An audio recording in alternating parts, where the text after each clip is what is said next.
Zoned, and Mr. Man. Gentlemen, welcome back. Welcome. How's it going? All right, Mr. Man, how are you doing today? Good to have you back on here for the first time this season. You guys feel ready for the season? Yeah, we're excited. There's a couple shaky things in the off season. Obviously, we lost some players, but we're feeling good. We've been practicing, so we're ready. All right, and then Zoned, first time here in the Gold League. You guys have had one match so far, didn't go your way. Why don't you guys go ahead and break down your off-season a little bit, the roster changes you made, what you expect out of them, and then your first match day, if you would. We made a pretty significant change in the offseason. We added 4 players you saw. We added a lot of people that have previous Gold League experience. I think that will help us going into our games. Obviously, the last game Eclipse didn't go as well as we wanted to. Got 5-1, but a lot of the rounds are really close. Made a lot of small mistakes that I think we'll have fixed by tonight, and hopefully, we'll get a better score line than that tonight. All right, fair enough. Now, Mr. Man, you talked about some roster changes, losing players. You lost Bales, who's been one of your superstar players for a little while, and then you've brought in Pupil and Big Cheese. How are they fitting into your new lineup? Are they picking up the slack that they have to from Bales? Yeah, they're fitting in pretty well. Master Pupil, initially we weren't too sure of, but he ended up working out really great. And same with Big Cheese. Big Cheese, he's an awesome heavy tank player, and he has a lot of experience in the game. So.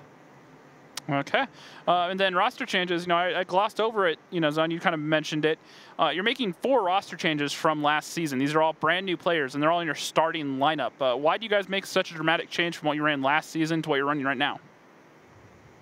I think we really wanted to pick up Gold League experience. People who had experience playing under pressure and experience playing against other really good teams. Seeing we've been in the past Silver League for 2 seasons, we wanted players that had a lot of Gold League experience. We have people like Chase, Ali, Knight, people who have played in Gold League before, and so I think pick up that experience. People with a lot of calling experience is going to help us a lot.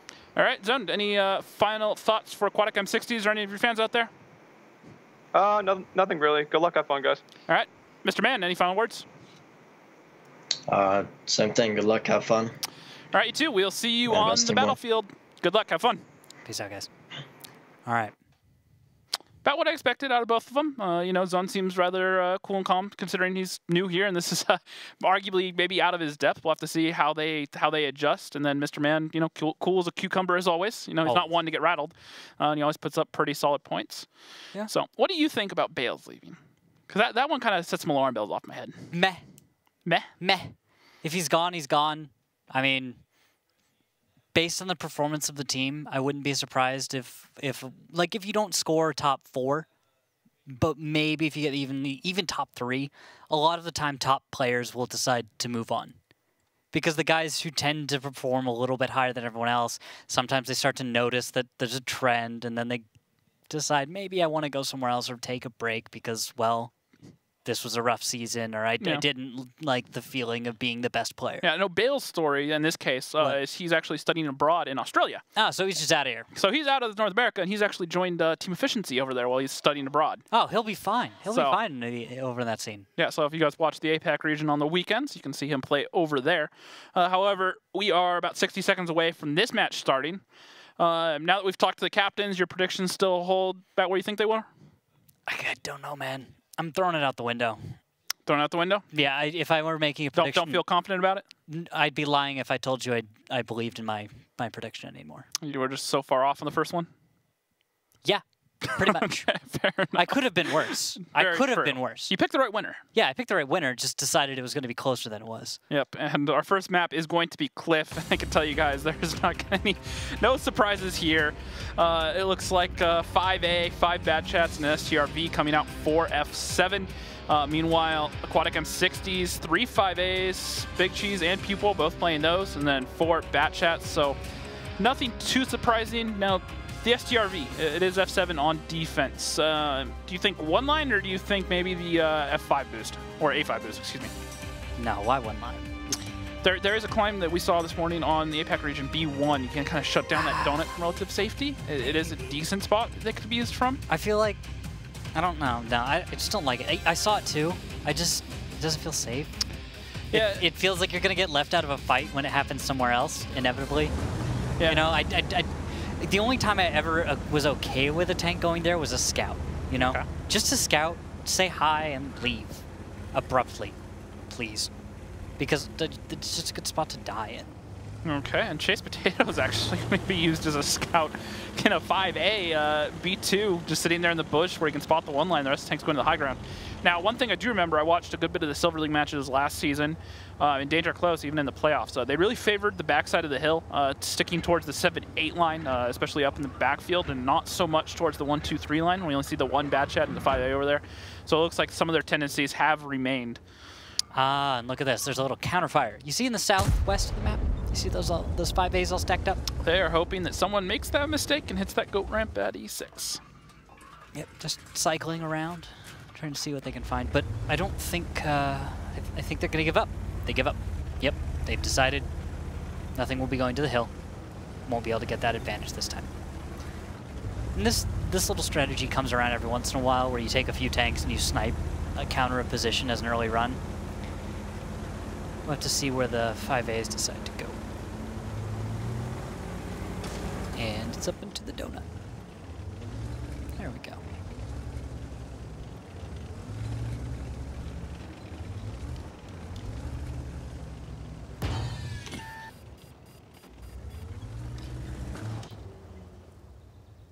And just holding passive right now in this D3 bush. He should spot these heavy tanks pretty soon. He's just poking around just far enough that if they crest, they should get spotted. And they have an idea that there, because blind fire went out right towards Clicked, and the Sturv is actually going to get a shot in there. Nice shot from Spirit Walker. On to Marsh 166. A little more blind fire coming out again. Seeing if we can get any connections, but not quite. Not quite. If you want the Hail Mary fantasy picks, Spirit Walker has seemed very consistent, top performer, very smart tactically. And then Ali the Persian Dude is already a fan favorite amongst many, so definitely someone to keep an eye on.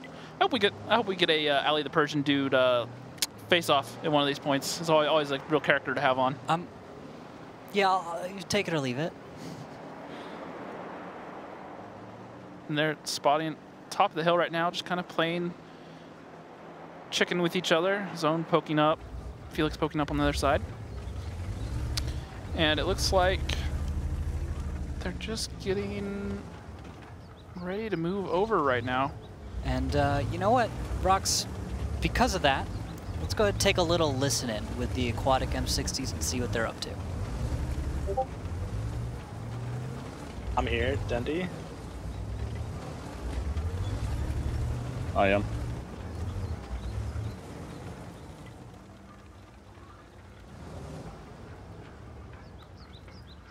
Okay. Alright, I'm not lit. We're going. Got 14 on load, Felix. I'm lit. It's a Wizzy. Fuck. You want me committing around like under here, like really quick, or no? I mean, it's yeah. I'll probably probably. Yeah, we got fucked hard. Where's Zalin? If you guys have shots on him, I don't know. He's down.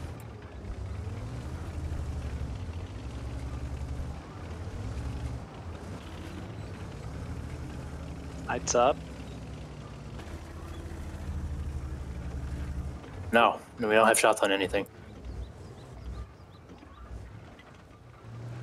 Oh, that's another batch. That's 2 batch chats up here. All right.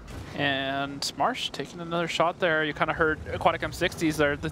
They're trying to figure out, you know, which piece of the puzzle to take away to make the rest of this fall down, and so far they haven't found the answer. Spirit Walker does get lit up and takes a lot of damage. Yes, but I think the biggest thing to note out of that was the confidence from Aquatic M60s of their fate in this battle.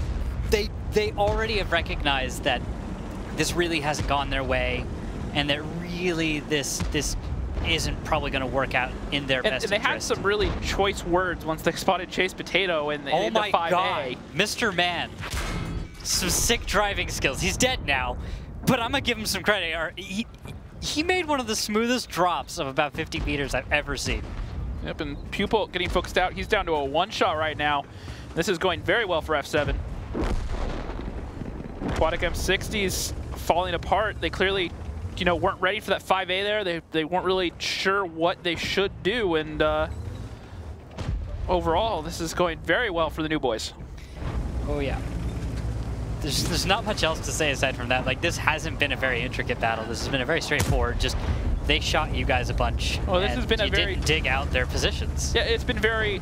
Hey, here's our defense. You know exactly where our tanks are. What are you going to do about it? And Aquatic AM60s so far just kind of put their hands up in the air. Maybe they arguably needed to push F7 themselves. They don't know what to do. It's difficult when you run into those iron, or rather steel walls, where it's just crossfire and strong positions that are hard to attack. Like, hey, what do you do? And that's why what Comps talks about so often, practice, is so important. The more you practice, the more you can see, you can experience. So when you get to a situation like this, there's a lot less that can surprise you.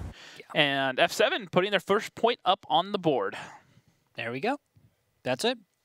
Nicely played. They're going to switch sides, and we'll see what happens next. And Spirit Walker putting up some very, very solid damage early on. So, once again, if you're looking for that dark horse fantasy pick, I think he's definitely one of the solid choices for it. You think so? Yeah, well, I mean, 4,200 damage in this first game tonight. Is he on your game? Not on my team right now. Once again, this is one of those ones where you're trying to make up ground. Maybe later in the season, you're looking for someone that not a lot of people are going to pick, so you can kind of maybe make some ground on them. That would definitely be one to look at in the right match. Versus, Elevator Eclipse, maybe not so much, but versus a team like Aquatic AM60s or Dare, definitely someone I think is a viable option. Fair enough. I'll go with that. And as we get ready for our next battle, let's go ahead and take a look at some replays real quick. Yeah. Mr. Man getting focused out. This is it. This is just a formality at this point. F7 decides to attack because they have such an advantage that, well, why not? If you're going to win, just take the engagement. It works out. Yep, and that's something that I've seen a lot of teams do. We'll get back to that in one second. Let's go over the damage here real quick. Spirit Walker putting up almost 100 fantasy points, 4,200 damage. Very strong opening game. Ali the Persian Dude and Knight both having pretty solid games to the two new additions. And actually then Chase Potato, the third new addition, all having pretty consistent fantasy points. And remember, Chase Potato was scouting a lot, sitting in that base, so he got a lot of spotting and assistance damage from doing such, which is why he had such high fantasy points. Yep.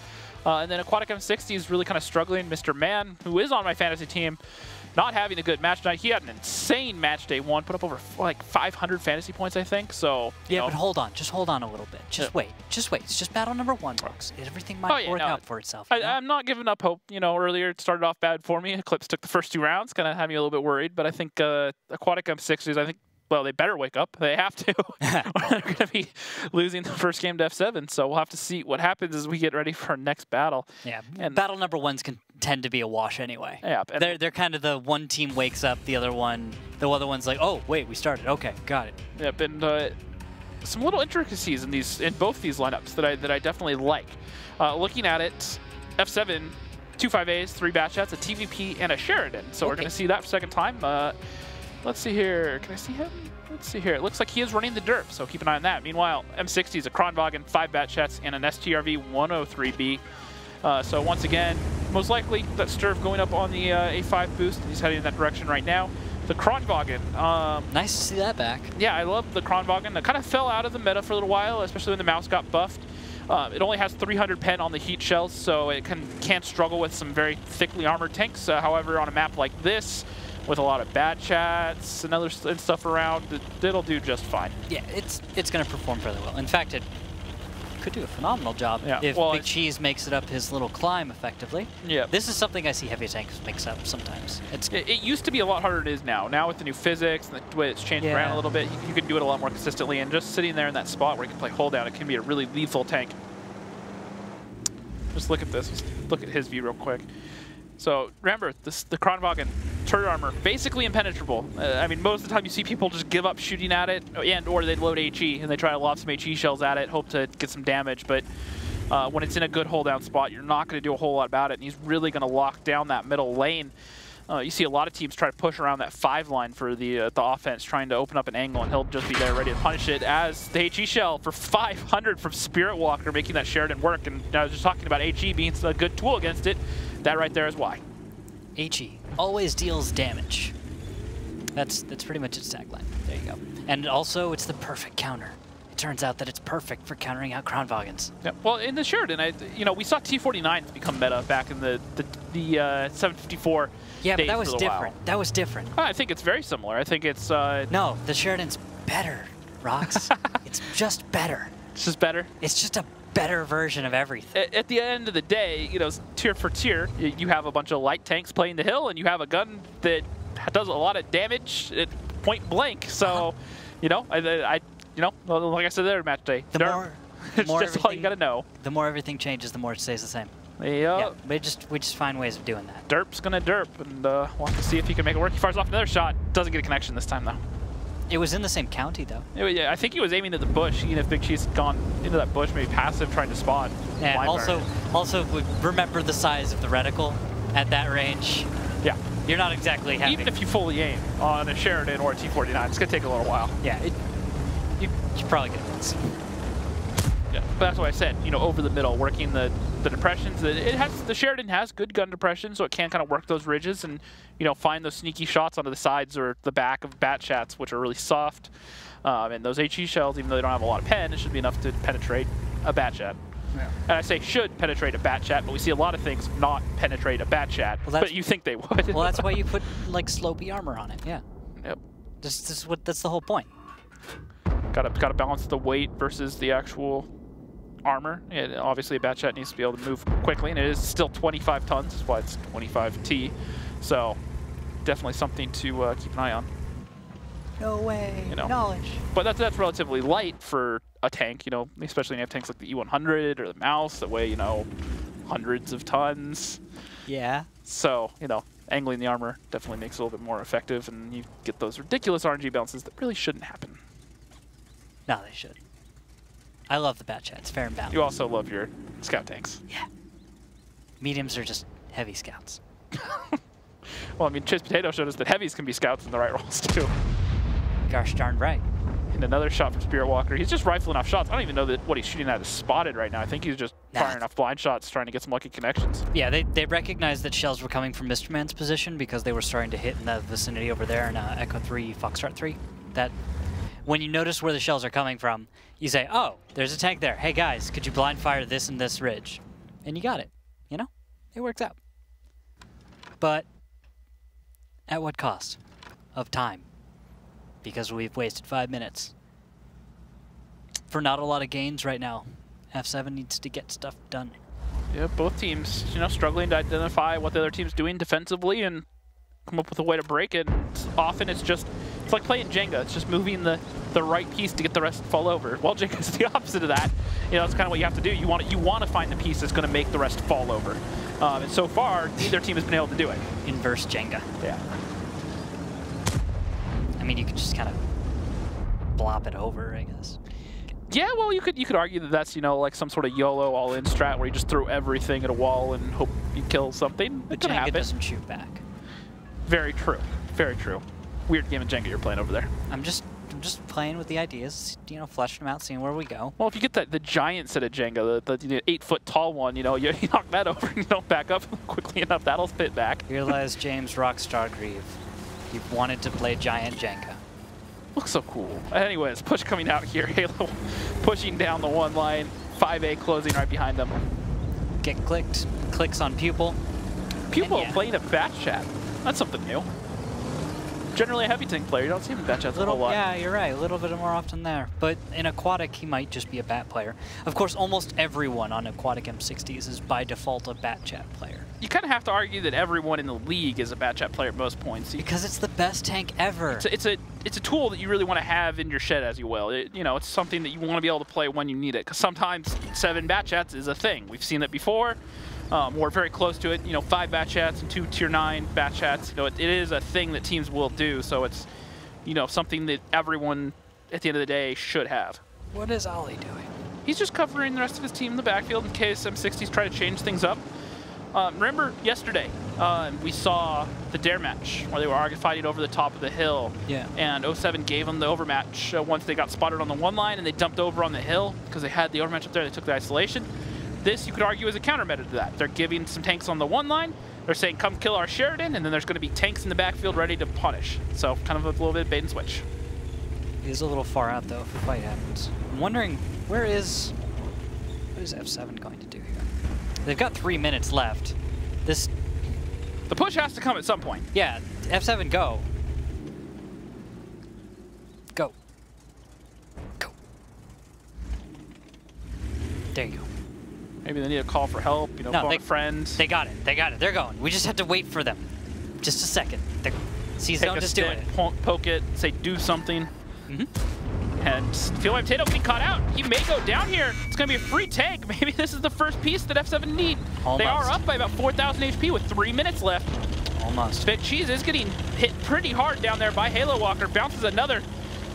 By Halo Walker, by Halo. Halo Walker. I don't know what that is. That's a combination of Halo and Spirit, but Halo's going to take a shot in return. He's down to a 2-shot.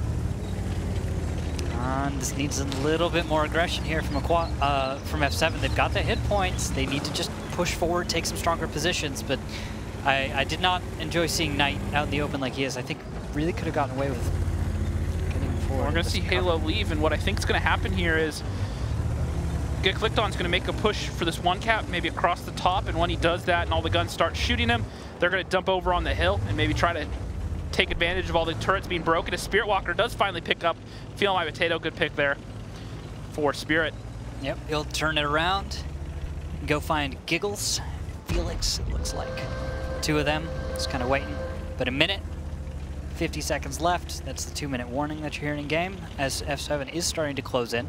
I'm a little worried they're not going to have enough time, but it's still within a reasonable reach.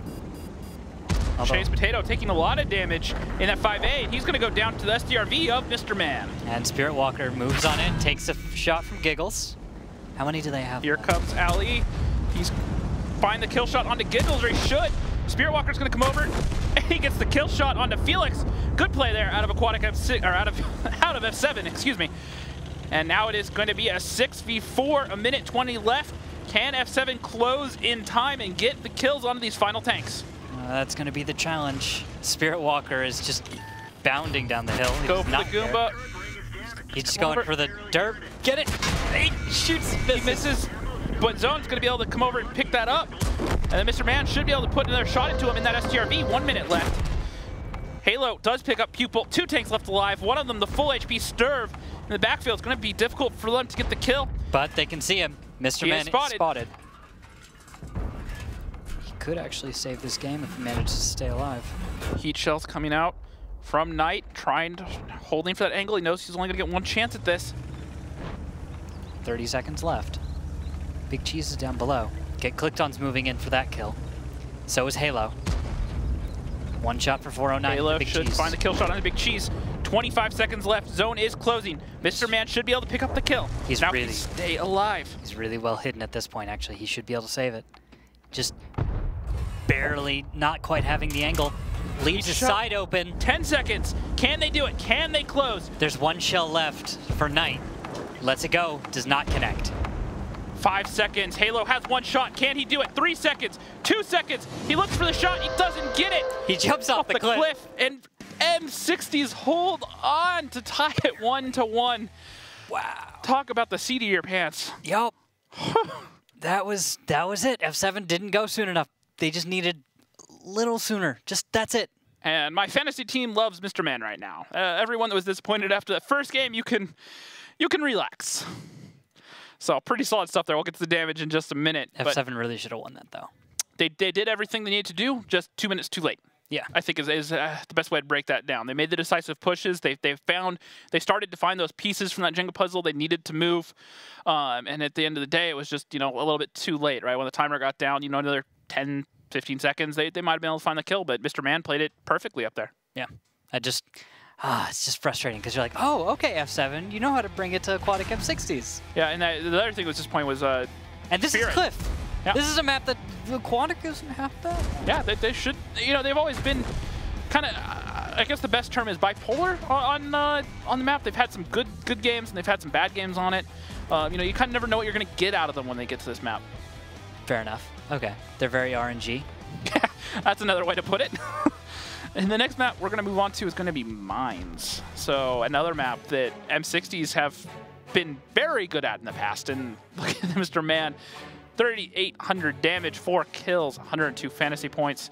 Of course. Halo, Knight, Spirit get clicked on, all doing decent. Spirit Walker putting up another 75 fantasy points. Second page here, Pupil definitely struggling down there at the bottom. Persian dude also struggling that bat shot. He did get that vital kill up on the hill. And then Feel My Potato, you know, down there got caught out, only really able to do 1 point of damage.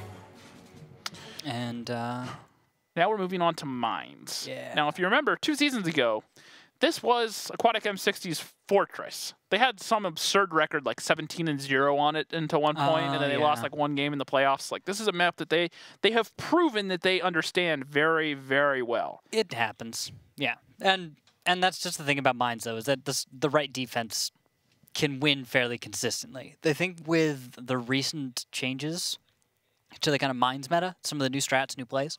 New tanks. But less dependent on new tanks, but more dependent on just the new strats, like the mouse across the open deal. You know what I'm talking about. Yeah, exactly. That changes the whole dynamic of the fortress strat for Mines defense. With that, now there is a strategy which it's bold, but it actually can manage to break the defense. It just is. We've seen a lot of ideas so far this season in our match day and a half on how to break that turtle, but I don't think we've seen anyone win on offense yet on Mines. I'm pretty sure the defensive teams have won pretty much every battle so far, at least on the broadcast matches. I don't know about the offline. Yeah, I'll have to check back. But Mines is pretty defensive-sided. Yeah, and especially with the new E4 meta, the high alpha tank destroyers, they can deal with the mice, because the mice kind of threw things off for a little while. But then they reduce hit points and a little bit of rebalance the mouse a little bit. And as the lineups do come in here, we are still going to see a mouse out of F7, Rheinmetall Borsig, an E3, 3 Batchats, and a T57. Meanwhile, the defending team of Aquatic M60s coming in here with an IS4, a mouse, a 5A, 2 Batchats, and 2 E4s. So both teams favoring the American Tank Destroyers, E3 and some E4s. Okay, fair enough. The E3 on offense, though, what do you make of that? Meh. I don't like E3s. I wonder if maybe hold down on the 2 cap? Something that can stare at that K3 gap? Yeah, but what are you bringing an E3 for that you don't bring something else? You can hit something very, very hard if they peek around, like an E4. If they peek around that bottom corner there. But your armor's not good enough that a player at this skill level is going to have kind of trouble. Like hold down, maybe? Hold down. The Coppola on the E3 is pretty thick. So yeah, but who's he hold down behind?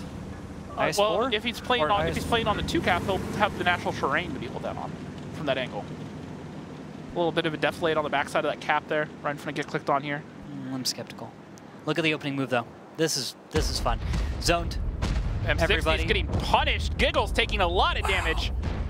And the 3 Batchats, they're going to push down here. So far, only paid 6. Oh, Knight getting cut out. Is he going to get to safety? He does. He's alive. He'll stay alive for now. But Giggles is down to a 1-shot already, and these Batchats are not going to stop. No brakes on this train. They're going to push around. They should find the kill shot in just a second. Mr. Man trying to do what he can to cover. That is going to be Zone picking up Giggles. Mr. Man is in a rough position. This is not looking good for Aquatic. And F7 playing this perfectly. There we go. Mr. Man's down. Now slow it down on the west side if you're F7. Just take a minute, breathe, let everyone else do their job on the other parts of the map, reposition, take the hill, and then you can finish this off. If Knight, Halo, and Zone get aggressive, they could risk throwing away all of the advantage they have just gained. And that's what we're going to see next. And look at this. Get clicked on in the Panzerwagen. Guess what? Because of all those guns distracted, he's trying to do the climb and he misses it. You can still do that climb, it's just more exposed. But guess what? Because they've taken down 2 tanks, they've opened up that 1 line, there's no one watching it right now. So if he gets speed again and he gets up there on that climb, look at all the positions that they're in right now. The IS-4, the E3, or the E4, excuse me. That PZ could just bleed him. Yeah, he's just waiting around for a sec. Now look at this. Chase Potato, Marsh are going to start squaring off in the middle of the map. And that's going to be, I think this is going to be the major breaking point to watch for. Nice putting some shots in. And if you were wondering what Get Clicked On was sitting there, he is the caller for the team. So my guess is he wanted to take a second, talk with the team, click on the map, kind of break things down without trying to worry about driving his tank, something that some callers will do. Also, sometimes just disappearing for a minute in a scout tank is actually quite useful. But what I do like about that out of F7 is that shows some composure. They know there are 2 tanks up right now, that they're in a good place. They have 8 minutes still. So taking the time to make sure they don't screw anything up. Now they just have to follow through. And he is going for that climb once again. Oh, look at this counter aggression too. He's gonna make. Nope. Nope. Anyway, Big Cheese has actually moved in above Ali and Chase. That's actually going to be great for the control of aquatic M60s. This will allow them to at least hold on to their positions. So, yay. They're just down a lot on hit. They're not down too much on hit points, just on tanks. And they're kind of caught in a weird crossfire. Here he goes again. Let's see if third time's a charm. And it's not. That hurts. It always hurts when that happens. Because you're missing up like one tiny nuanced part of it, and you're just forgetting for a sec. And also, it's not an easy jump anymore. Well, it's not. I think it's not still easy. It's just isn't. New. I think the biggest thing is it's new. I think we're also underestimating how easy or how difficult things are for everyone. There are people who are exceptional at this game, and when they can't get this stuff, at some point you just have to go. All right, I'm done with that. Nah, it's worked out before. You can just spend the whole match doing that. They're up 2 tanks. If we were watching Teal Team 6, I'd say go for it. Ooh, but wow. I don't see any Novas on this team. Ouch. Okay. And once again, does not get it. Hi. What's the definition of insanity? Doing the same thing over and over again and expecting a different result? Yeah. And just so no one's confused, I do love Nova. He is a very, very solid player, but sometimes people get carried away. Anyways, I digress. Yeah. E4, trying to find a shot with that HE. Oh, he got it. He got the shot. It was like 70 damage, but totally worth it. Fantasy points. Yeah, and HP is just about even despite being 2 tanks up right now. They need to get clicked on to get into this fight. What he doesn't know is there's no one sitting at that J7 corner. He could just drive into the base, which... Yeah, but what if you flip yourself? Huh? How about that for an idea? He almost did it. Huh? Flip your tank? Do you ever like sit there and watch your TV and just want to like yell at it and just say, stop it?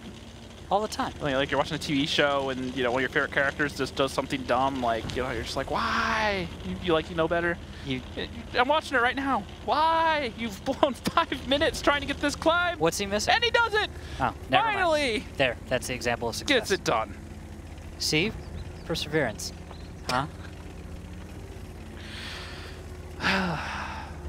And now let's see if he can actually make use of the position up here. Now that he's spent 5 minutes trying to do it. Hey. In the meantime, yes, everyone, you've seen the cap timer going up. It's at 70%. Spirit Walker is spotted. HE goes out. Felix farms more fantasy points. Now we'll have to see if Get Clicked On can start getting in some damage because they spent so much time making sure that he got up here. He does have a rear shot on Big Cheese, so maybe he can start. He actually doesn't penetrate that shot. Oh. Off the back of a 5A. No, he doesn't have. You hate to see it. You hate to see it. Just spot everything. Just spot everything. Everyone will move in, kill it. Like at this point, with this many guns up, you should be able to make a push. Well, once again, what they don't realize is he could have just driven in the base. He could have just driven down the 9 line and played that corner and been enough of a nuisance. Really annoying. Been annoying. Made turrets turn. Been open the door that F7 need right now. Instead, they're sitting here waiting for him to get some more damage, and now the gig is up. They're going to know he's here. He does have a nice shot on the backside there. Does get the penetrating shot. And M60s are just left with no choices. A poor opening play, not getting the better of the trades, and they've chosen to slow it down, and they've just kind of stayed complacent, relying on the crossfires. It's kind of a tough place for your aquatic M60s. You want them to maybe change something, get a little bit more aggressive with that sloppy of an opening play. You're down 2 tanks, you want to change it up. But this lineup isn't flexible. They're kind of stuck where they are right now without many options, just kind of turning around and hoping that they can find the shots and the opponent plays into them, as the cap has gone to 70% for F7 right now.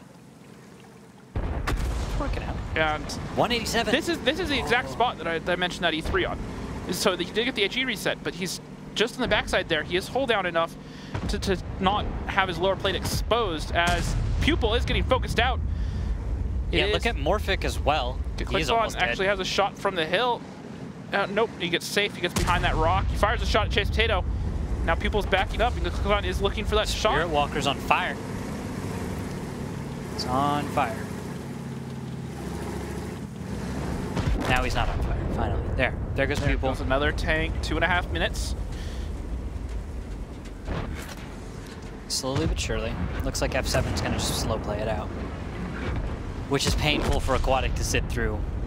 And stressful on the guys in F7, but... These sort of rounds can be super demoralizing if you're on the defensive side of it, because you start off so poorly down, but then it draws out, and you have 10 minutes to sit there and just know that you're playing, you know, a downhill battle, fight the whole time. So, you know, it could be kind of draining, so just keep an eye on that for Aquatic AM60s. 2 minutes left, 2 tanks. They should be able to clean this one up, unlike the last. Yeah, and a team that thinks they're going to lose usually finds a way of making it happen. So... that's why it's important, guys. And just down to Felix in that E4. They know exactly where he is. Just a matter of getting shots. Get clicked on, lining up the shot. Nice high roll, 359. Felix does take down Zoned in the bat chat. Getting a little bit greedy there. And Spirit Walker, actually the E3 is going to pick up the kill. Nice. All right. F7 picking up another. Not bad. Do you want to change your prediction? No, maybe, but that's only because M60s is just, I haven't, you know, it took 2 games for Elevate to warm up earlier, for them to say, look, we're here to play, slow start, bad map choice. But now that was Battle 3. That was on a map that I believe is Aquatic M60's choice as well. So on their map, battle number 3, you know, they need to wake up. You know, my scoreline's already, no, it still could be correct because that is 2-1, but not close yet. So I don't know, man. I Ali don't know. the Persian, dude. Whew. That was a pretty convincing win. Yeah, that was pretty decisive. Only losing Zoned at the end there, who probably got a little bit greedy with the fantasy points. Ah, yes. And now are we gonna do a montage of get clicked on? Yeah. There Finally we go. made it. There you go. Only took 6 tries. That's Okay, the you need to highlight. spend some more time in the training room, more time hanging out with Nova. Yeah, seriously. Nova's a Everyone monster. here. Pretty decisive play there at the end from F7. You know, just some little things that kind of show the lack of polish. Look at the damage. Felix, 85 fantasy points. Ali the Persian dude, 3,200 damage, and they're 90 fantasy points almost. 2 kills, get clicked on. Did make up for it in the end, despite wasting 5 minutes of his team's time. Did end up getting 75 fantasy points, almost 3k damage. Zoned, Chase Potato doing decent. Spirit Walker having a rather quiet game, as his Pupil not making that E4 work. He, you know, kind of a tough position he was put in. 8%? I mean, I know he was just throwing shots out there a lot of the time, but I don't think I've ever actually seen 8% as an accuracy. Well, you got to remember, he was kind of out of the fight. He was on that one line in the E3. It's just blind firing the bush over and over again. But yeah, no, that's weird. Yep. Just managing to get 8%. You want to know who would be happy about that? Is GeForcer. I remember one first thing GeForcer said is, I pride myself on having one of the worst accuracies in the league, because that just means I'm blind firing the most. Actually, having played with GeForcer back in the day, blind fire used to be something we practiced quite a bit. You had to. Teams have different types of systems to deal with it, and lineups come in to battle number 4. Seeing that PZ7 coming out for F7, a lot of teams liking that. The Type 5, Bat Chat, the 2E4s, and Chase Potato in the T100. Meanwhile, M60s coming in here with a Mouse, a 5A, 3 Bat Chats, a TVP, and the RHM Borsig of their own. Be interesting to see where Chase Potato ends up going in that light tank. We shall see. Mr. Man is going to head straight to the middle in his scout, catching all of the T110 E4 going to the south.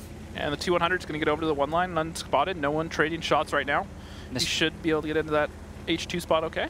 Mr. Man's passive.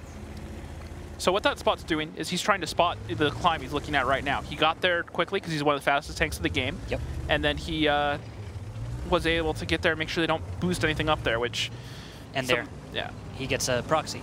Yep, and he also proxies tanks below. So good opening play from M60s, you know, understanding what their strong and weak points are on the map and trying to counter it out. So yeah, as they've established they couldn't see a tank spotted up there. That doesn't mean that didn't happen. Just highly unlikely. Yeah, exactly. They can almost eliminate that as a possibility. They've seen now a Mouse and who was that? Was that the 5A? And they've also seen, sorry, no, that was the Type 5 get clicked on. And then they've also seen the Panzer 7. They've seen an E4. Aquatic has spotted most of the positions. So speaking of spotting, this is a little bit cheeky here out of Chase Potato, just trying to put his tank up as high as he can. Yeah, because a little bit peeking over. Because technically you actually spot from that track point, I believe. But you also get spotted from that track point. Yeah, but it's relatively low exposure point, and no one's going to blind fire this position unless you're spotted, which isn't blind fire at that point. Yeah. It's Also just direct fire. Yeah. Artillery could deal with this pretty well. Artillery, yeah, definitely. Artillery would love this. We haven't actually seen too much, well, any artillery on NA. We've seen it on both EU and APAC. We've seen some artillery come out so far, and even the RU region, but so far not. Now let's find out if Mr. Man can do the climb first try. Felix in position. Si se puede. And no. Rip. Well, are we going to start keeping a jump counter? Might have to be a thing. Okay. We'll start. 1. It's kind of disappointing out of both teams, to be honest. You know, you think this is something they would have put enough time in.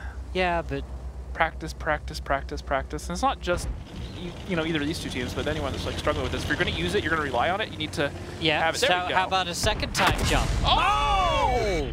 Ouch! Ow! What? Rip my fantasy points. Let's get some F's going in chat. Yep. Pay your respects. All right, guys, we're done here. This is it. Just pack it up. We're good. Okay. Remember how I said they changed the boost so it could be a little easier? It's still there, but it could be countered easily. Yeah. That is exactly why you don't do it.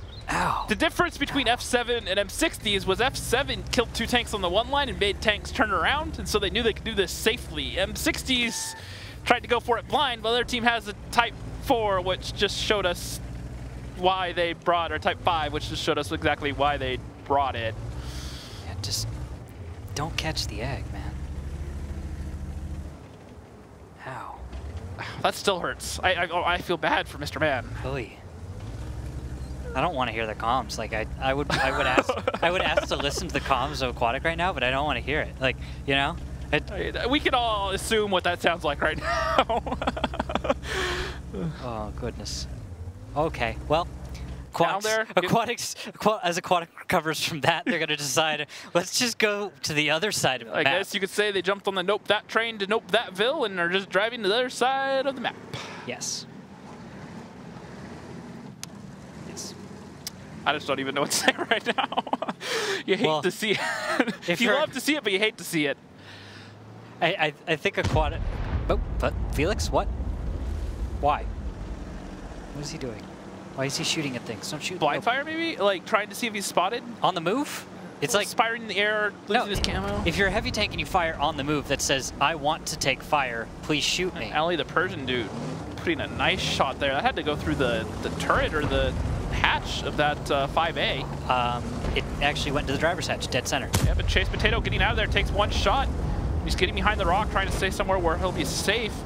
Giggles, Marsh paying the toll. Yeah.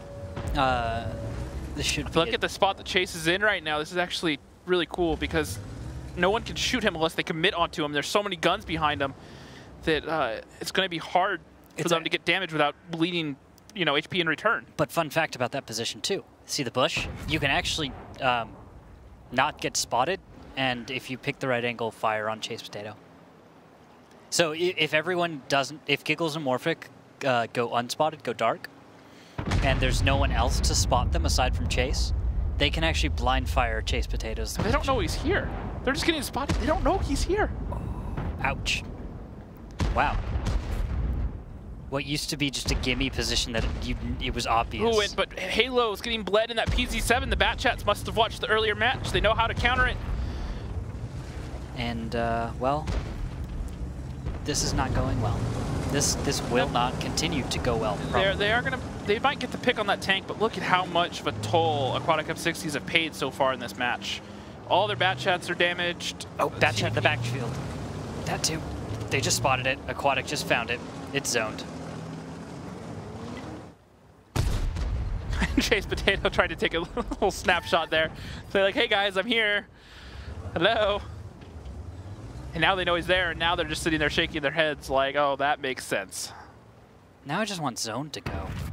Why is he holding back? The mouse. Bad chat versus mouse. Unless he has heat loaded ahead of time, which I don't know that he does for sure. It's kind of a push you just don't want to make because the gun's on that one line, the TVP and other stuff can cover him from pretty much any angle that he'd have to engage that mouse from unless he commits. And if he commits over to, say, B2, he's going to just cross all those guns and I was thinking A5, not that far forward. And now he takes fire. See, now you're taking fire because you're holding back.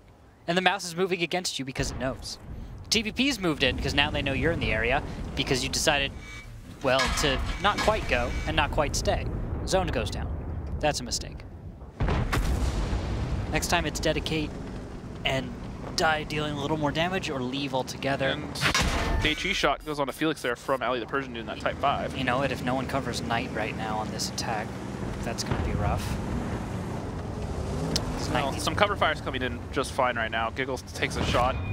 Chase Potato's actually not spotted in the bush. He pulls forward, tries to take a shot, actually bounces. Kind of a tough angle to fire shots out through there. Danger. F7 holding on there. Old habits die hard. Knight takes a shot. That's the gun damaged. Knight's trying to block, but oh, he's on fire, and he goes down. That's Knight, and now it's 5 versus 5. Aquatic has found their way. 2.5 minutes, 2,600 HP up. Still possible for Aquatic M60s. They've done a good job at clawing their way back into this. Yeah, F7 has not really been proactive enough as far as making sure their defenses are ready for those weird angles. Normally, a team like Eclipse Elevate would be able to do this. Look at get clicked on. They don't know he's here. No, they if they spot him, this is over. This is danger close, possibly throwing this game. All right. Well, this is most of their HP out of the fight. Pupil is in the area. He may be able to proxy. E4's up. He's not going to check it, but if Get Clicked On turns around, he'll be back in position. But Spirit is spotted right now. It's TVP firing off shots through the bush. Blind shot comes out there. Nice hit. That was blind. Yeah. That was blind. It's a nice shot. He took that. Yeah, that hurts. But Pupil did get his clip out and really let him down. It's a tough situation to be in for Aquatic M60s, and F7 just holding on for dear life as Spirit does take another shot, and TVP is going to be loaded. He should find the kill shot. There it goes. Pupil getting the kill. T100 spotted. PC7 spotted. Type 5 finally Mouse spotted. pushing right up the middle. Get clicked on. Snaps the shot off. Almost 500 on the side. And all these tanks for F7 just cowering back in the corners, trying not to be the easy isolations. Pupil just lets the rest of his shells go. Time's short. Don't have a lot of time to do this. There's not a lot of time left to win this. Chase Potato going down to 123. Halo getting a nice shot there. Needs to get his armor turned towards the side. It's 3 tanks, by the way. Remember, it's 3 left alive for the side of Aquatic. F7 might be able to get this. And that should pretty much do it with that mouse going down because Halo's still going to be there. The tanks are still supporting them, and there's no one else in position to get close in the next 30 seconds.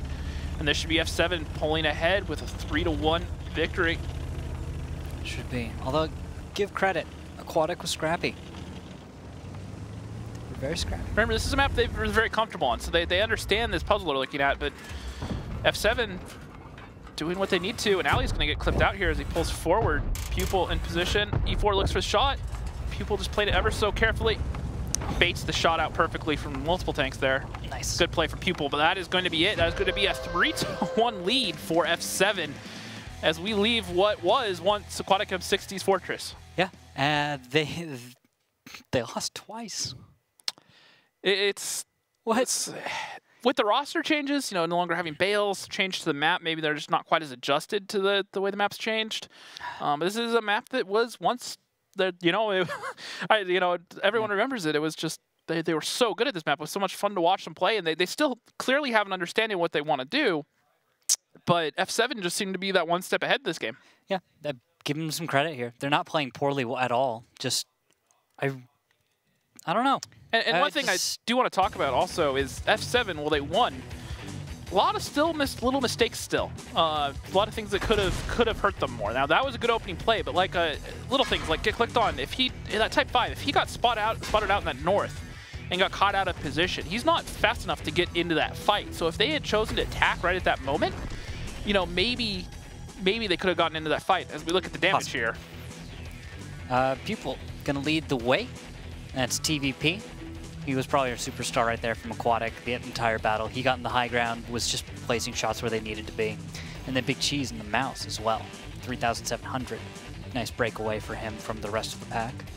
Get clicked on, still doing, 3K damage, 60 fantasy points, not bad. Zoned, getting caught out there early on, only getting off partial clip. Spirit Walker only getting off 2 real shots in that E4, only 24 fantasy points, so slowing down a little bit. Had some good opening games, but he slowed down. Then poor Mr. Man, just,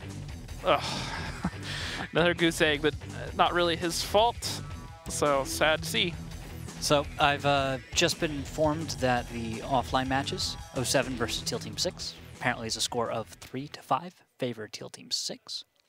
So Teal Team 6 picking up a win. Yeah, and Not then Dare versus top tier. I'm told Dare is ahead, 5-3. So Dare wins. Yep. So pretty much status quo. Top tier still struggling with their current roster, so waiting for the suspensions to end before they get back to full strength, arguably. Teal Team 6, first win in the Gold League. Congratulations to them. I said when they played Elevate, they did a lot of things right, but Elevate just showing why they're Elevate, why they're the apex of the league, as you were. And, Teal Team 6, though, versus another opponent that's, arguably a little bit more at their level, they put up a good result. I'll have to go back and watch the replays of that. Yeah, that'll be interesting to watch. All right, so we are now going to Ghost Town. 2 wins here by F7 takes it away. That finishes us off, and that's a 5-1. Aquatic does not want to start the season like that. Yep. If they want to come back, they have to now win pretty much the next 4 in a row, or else they're risking going to that tiebreaker, and that's less points, and yada, yada, yada. It's not as good. Yep, lineups coming in. 2 mice, 2 5As, 2 bat chats, and an STRV for the defense of F7. Meanwhile, Aquatic AM60s, 2 50Bs, 2 mice, T57, a 5A, and a bat chat. Now, Aquatic AM60s have struggled a little bit on Ghost Town in the past, so we'll have to see what they've done in their offseason. Maybe change things around, new players, maybe they have a stronger lineup. And then, not too familiar with F7 on Ghost Town. I know down in the Silver League they played it off and on, but I don't think it was one of the maps they were particularly comfortable on. We shall see. So, what do you make of this lineup from Aquatic AM60s? 2 50Bs. 50Bs kind of fell out of meta. And the 57?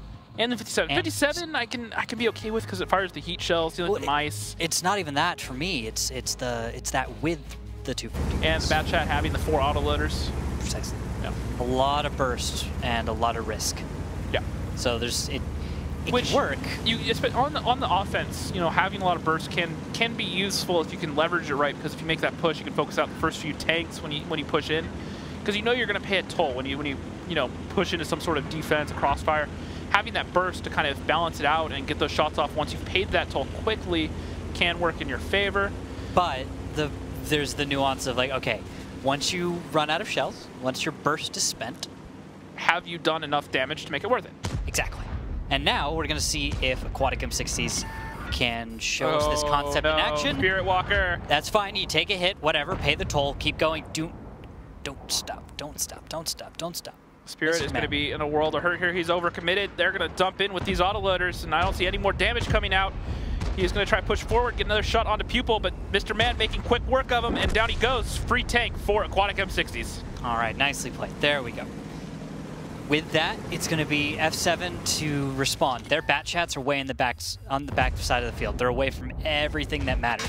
And there we go. Chase is going to start taking some damage. He's going to start having to back off, but look at that. Half of Felix's hit points get just chopped off. And the bat chats are pushing around, and now Chase in such an awkward place. He's being focused out. If he's not careful, it's going to be a second tank going down. He doesn't have many choices.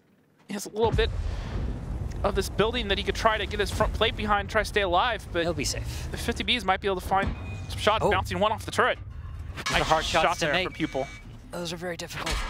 And this is going to be a second tank down for F7. Aquatic AM60s showing up the play on Ghost Town so far. There we go, finally. Shell bounces off, get clicked. Of course, mouse versus mouse. And these bat chats have been largely out of the fight so far into this game. You talking about Halo and Ali the Persian dude? Yeah, they kind of went around. They went out towards the 8-9 line. They cut back. They haven't been guns into this fight. Well, they're bleeding so much HP. And now the push is coming out here, and this could be get clicked on going. This is already looking bad for F7. But look at this, Ali the Persian dude onto the T57, focus out the autoloader quickly. Of course, it looks like he's spent all his ammo and is just kind of being in the way. There we go. Nice focus onto Mr. Man. Felix goes down. Strong counter by F7, but they are down on hit points. Yes, you are right about that one. Now, Ali's down. 3 tanks alive for F7, 4 tanks alive for Aquatic M60s. Looking at the current situation, Rox, Aquatic seems to have this. They need to get the Sturv a little bit more into the fight. He doesn't have the greatest shots towards that 2-cap. He's getting some shots through the buildings here, but at this point, when there's only 3 guns left alive, they need that consistent fire in the fight to even have a chance right now. They have balanced out the HP a little bit, despite being down on guns, only down 2K. Not as bad as it started off with, but M60s have all the control right now. They have the 2-cap, they have the cap pressure, they have 2 on cap, and they know that there's a Sturv up on the boost, which means he's not in the middle, and it's going to take a while to get him into the fight to where he can be effective. So, you gotta like to favor Aquatic M60s right now. There we go, shutout from Knight. No connection. 12 seconds. Halo's moving in on the backside. 6, 5. Halo's down. And that's going to be cap. That's going to be a 3-2 scoreline with Aquatic M60s pulling one back. Not bad. Well played. That was the brawl you needed. It was risky at the opening part, but because it doesn't look like F7 was ready for just a blitz play where 3 autoloaders go just straight north with 0 confirmation of a target. And the other thing I didn't like was the guns weren't really in position to deal with that cross. They only had the mouse and the 1.5A to cover Spirit Walker. The Sturv was too far out of draw, and the Batchats were also backed by the STRV. So, you know, at the end of the day, there just wasn't enough guns to punish that sort of cross. And when you have a 5A, well, it has good DPM. It does not have good burst, so it's not going to be able to fend for itself versus 3 tanks. Precisely. It didn't matter really what tank you had out there. It was could have been going mouse. to die. It was going to die. Yeah. Yeah. It doesn't matter. Yeah, exactly. No, I don't disagree at all. Yeah, it's tricky because if you're going to dedicate tanks to the northwest when you're the defender, you can't put everything out there because what happens if you get an east side push, right? Yeah. What happens if... That's why you bring the Batchats, the flexibility. You know, kind of gives you that off to respond. But you kind of have to take a guess. Yeah. A little bit. A little bit. Kind of Russian roulette-ish, kind of like Cliff can be a lot of the times. But in this case, not what ended up happening, and they just didn't have the guns. And looking at the damages here, Knight doing what he could, 2,900, 55 fantasy points. Felix, Big Cheese, and Mr. Man all having decent games. Zoned, putting up about 1,800, 27 fantasy points. Drops off after there. And then on to the second page, you know, looking at it, Chase Potato, Spirit, not really able to get into the fight. Marsh did get focused out a little bit early, but not really able to be effective. And got clicked on was the 3rd tank focused out when M60s decided to make that overall decisive push and push in and just end things. Yeah, pretty much. Now, timer has started. Looks like we're going to get some tanks readied up as we go into, well, battle number 6. We're going to flip sides here onto Ghost Town. So it will be F7 having to attack on 113, 2 mice, 57, 2 5As, and a Batchat coming in for F7. Aquatic M60s, on the other hand, bringing 2 50Bs, 3 mice, 5A, and the Batchat. That's going to be a lot of mice for F7 to deal with. They did bring 2 of their own in 57, so hopefully they should be able to make quick work of it. Pretty much every tank that F7 brought fires heat. Notice that, except for the mice. Mice fire the APCR, but everything else. You got the 5As, the 57, the 113, the Batchat, they all have heat. So the mice, you know, can deal with the mice on mice easily enough. And then all those autoloaders, Chinese tanks should be able to make quick work of them if they need to. Interesting thing to know. Yeah, that means, well, looks like number 1 cap. Probably doesn't work in the long run. Yeah, and F7 leaving the Batchat in the south. 5A playing the same position that we just watched Spirit get countered at. But Aquatic M60 is playing a more aggressive defense, pushing up. Chase Potato takes a shot as he pushes on to cap. But Shell has returned into Pupil, so net positive for F7 as far as damage. And it looks like the Tell is going to be there. Tanks from the southwest look like they're going to start moving. Batchat's moving from the north to the south, not directly off the cap. You're not going to have anyone on the A line trying to reset. Everything's going to be coming from the south, attacking north. What's to note about that is, well, Oh, Batchet turns around. Looks like he's going to go to the A line. Okay, there we go. And that's the play. 5A and the 50B closing around in the backfield here, just closing distance. Now there's 3 tanks on cap, so 20 seconds. So M60s do need to try to find some sort of a reset here.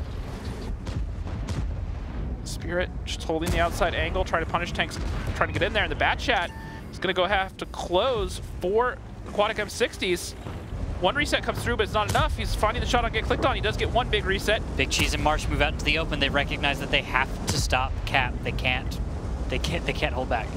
And there we go. Big Cheese out in the open, get clicked, trying to stay safe, taking damage. There we go. Aquatic is holding well enough. They just have to watch out on this damage. But now Spirit Walker and the Batchat are coming behind, and this crossfire may be complete for F7. They should find Giggles. Felix should go next. And this could be what F7 needed. They forced M60s to respawn the way they wanted to, and now it's just a matter of cleaning up the brawls. They have the isolations. Feel My Potato is alone. Get clicked on is down to a 1 shot, and Get clicked on is just trying to ignore him, trying to find the shot onto Mr. Man before he goes down. Cover shots coming in. Gonna keep Get clicked on alive.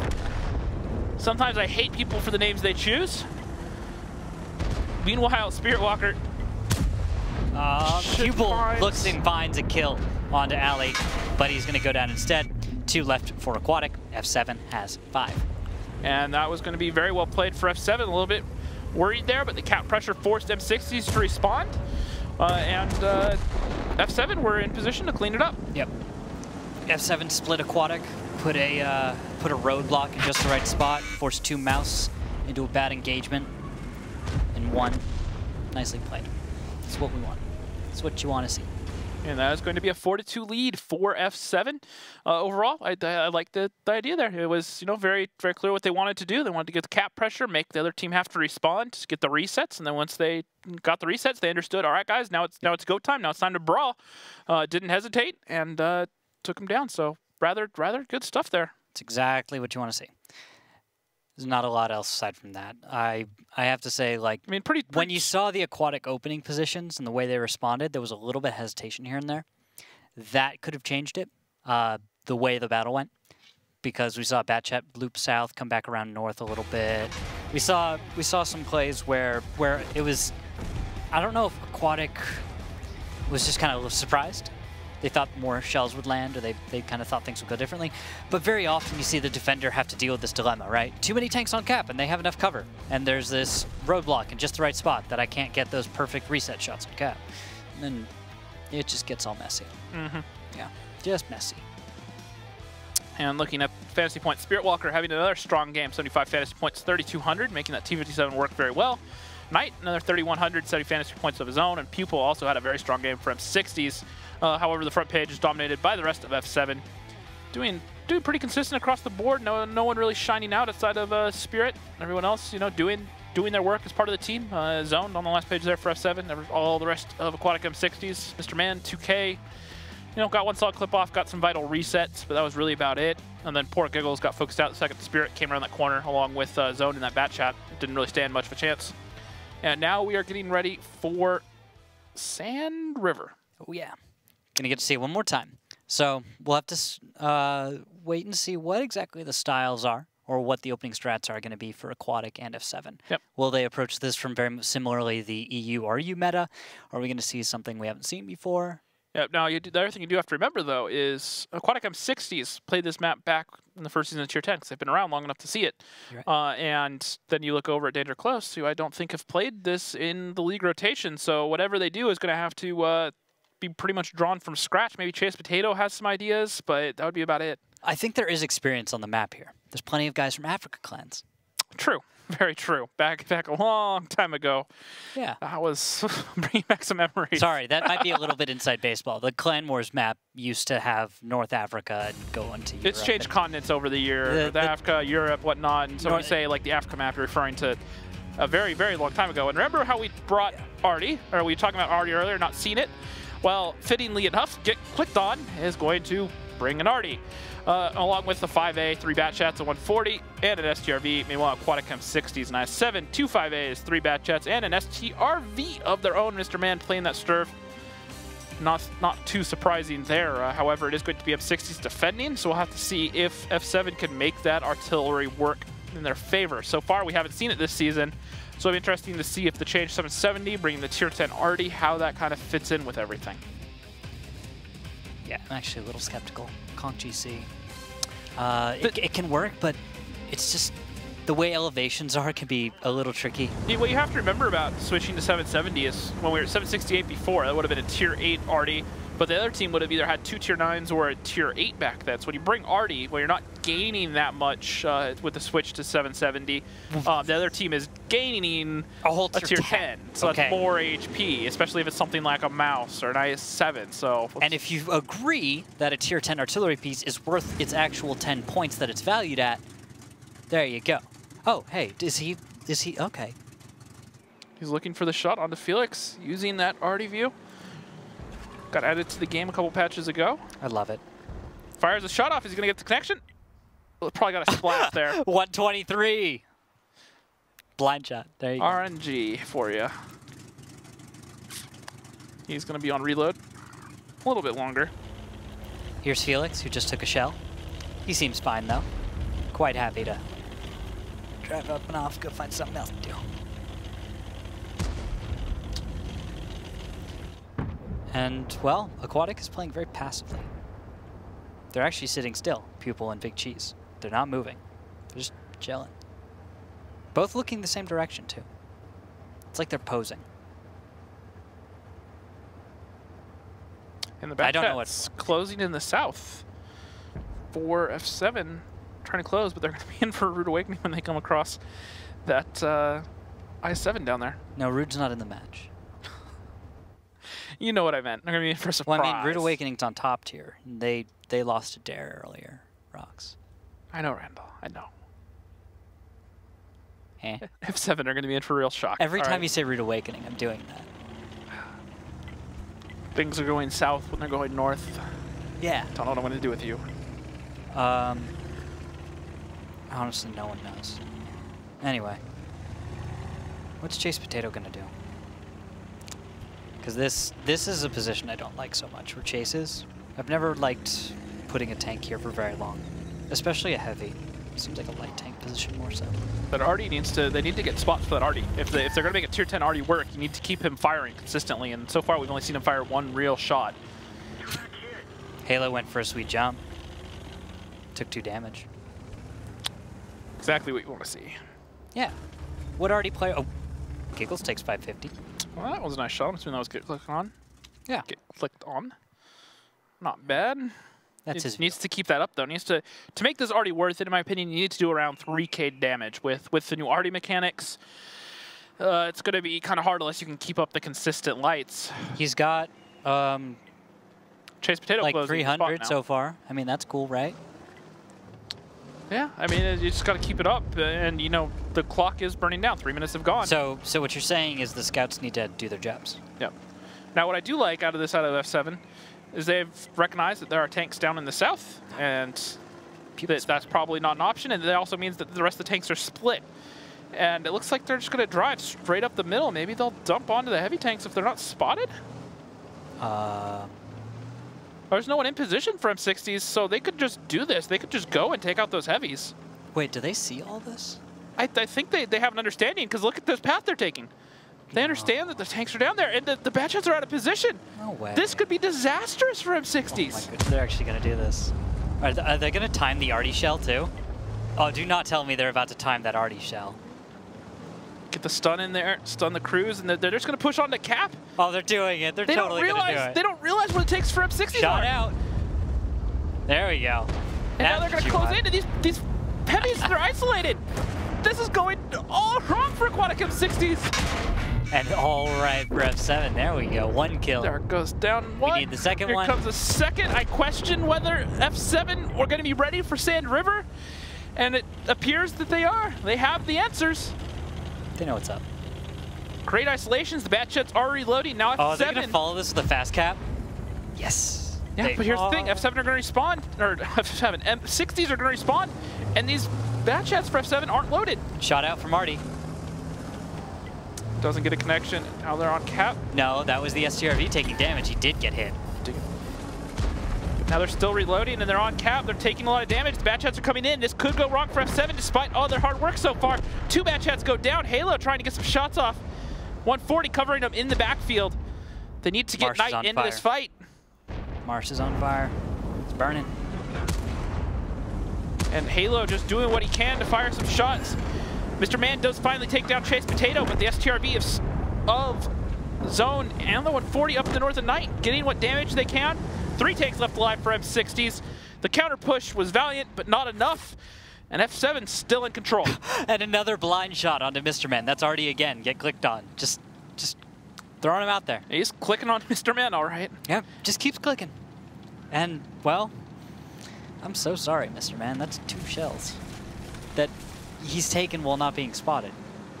Good prediction there out of the Artie player, understanding that this is where he's likely to be. The Sturv can be kind of predictable in that regard, and doing a good job punishing it. Now the cap pressure is going to start up again for F7. And the Sturv's taking damage, 407. He's down to 396 as he drops into a pit. Conk GC fires. 107 splash. In the backfield that picks up the kill on to Feel My Potato. Mr. Man down in the low field. Him and Marsh alive. And this is F7 moments away from picking up their first win of the season on the second match day. The new boys up from Silver League. And that is going to not be it, as that's Knight picking up the kill on to Mr. Man, leaving Marsh alive. Artie just about to be loaded. Understands where he's going to be. Oh, he's trying to predict. You know, Batchat's coming around. Trying to get in the bush. Oh, he's going to keep on driving. Good driving, by the way. Not knocking over trees. Give him credit for that. Yep, and they understand he's coming from the south. They're looking for him. They know. Spots come out. Blind fire. Doesn't get the Artie shot, but Halo and Spirit, or Halo and Zone looking for the shots. He's going to go surfing, up and over, takes the shell. And that is going to be it. That is going to be F7 walking away with a 5-2 victory over Aquatic M60s, proving pretty much everyone wrong, I'd have to say. We all predicted that was going to go for M60s. Actually, I threw my prediction out the window. Okay. Thank you. I asked that it not be counted. Okay. Does that count? Kind of, but your prediction that we have beforehand earlier in the day when you weren't second-guessing yourself was you in favor of M60s, so we're going to have to stick with that one. So either way, though, congratulations to F7 picking up their first win. Aquatic M60s just seeing a little bit behind the ball is the way I have to put it. You know, while F7 played well, they didn't do anything that was, you know, they capitalized on those mistakes. Yeah, exactly. They capitalized on some mistakes, arguably, that Aquatic M60s shouldn't have really made sometimes. A few of them that, you know, you definitely have to wonder about, like this one right here. Well, no, that's a lot of F7 watching, too. That's also F7 doing a good job. But I see your point. He didn't make the jump the first time. He probably could have. He didn't make the jump the second time, and just the knowing that boost is so exposed now, and knowing that it can be countered, still trying, you know, taking the risk of going for it at that phase of the battle, you kind of have to wonder about. Yeah. And as the scores come in here, Knight putting up good damage. 3K, 3 kills, 75 fantasy points. Zone making that Sturv work, and only person on the top damage is Felix for M60s, and that's only less than half a full clip from a Batchat. I think there's your main point about that one, is these guys just didn't get any damage on target, where the guys from F7 landed their shots. The isolation of the 5As, you know, whether it was a coincidence or they kind of understood what was going on, they did a good job at countering out those 5As when the Batchats were out of the fight. We've seen it also a few times today even. Sand River, 5As in the wrong position, get boxed out, and then they die. That's what happens when you leave them there. If you don't, well, things can actually go. Yep, you got to bring them around to the south if you're going to take the rest of the tanks down to the south and play the inside of the berm, but then you have to close all the way around the south, make it all work and come together, but that's kind of how that north end has to be played. And looking at the fantasy points here, pretty solid performance by the F7 boys. Knight putting up 347, Halo 371, Ali the Persian Dude 350, Spirit Walker 337, very respectable, Zone 327, and get clicked on even doing 310 despite having some questionable games. Chase Potato 2,700 or 270 fantasy points, and the rest of M60s down there. Even Mr. Man having a relatively quiet night tonight, only 263. So anyone that picked the Danger Close guys on their fantasy teams are, let's call them Danger Close, on the F7 team, you know, they're going to I was confused for a second because I was like, Danger Close? Oh, yeah, I forgot. You keep thinking that they're still Danger Close. Yeah, old habits die hard. Yeah, it happens from time to time. Anyway, just good match there from F7. props to them.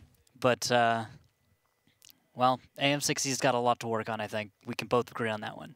Yeah, definitely. Both teams have a lot to work on. There was a lot of mistakes. It was not a perfect game from S7 by any means. You know, there was a lot of stuff that they could have done that could have been capitalized on by AM60s, and I think a more experienced team like your Elevates or your Eclipse, as they showed, will definitely capitalize on them. So definitely shouldn't get too far ahead of themselves. I mean, once again, it was solid job, capitalize on mistakes when they need to, but I think there's still a good margin for improvement. Yeah, the point of the season we're in is we're getting a lot of an idea of where these teams stand relative to each other. First standings will finally come out where we'll have that 1 through 8 numbered out, and that'll be next week. But I think this is telling that F7's on a good track. If they keep this up, that's what we're gonna have to watch and see. Yep. Well, speaking of F7, we are joined for a winners interview right now with, I believe, Zoned, and that is Zoned. How are you doing, man? It's gotta feel good to have your first win in the Gold League.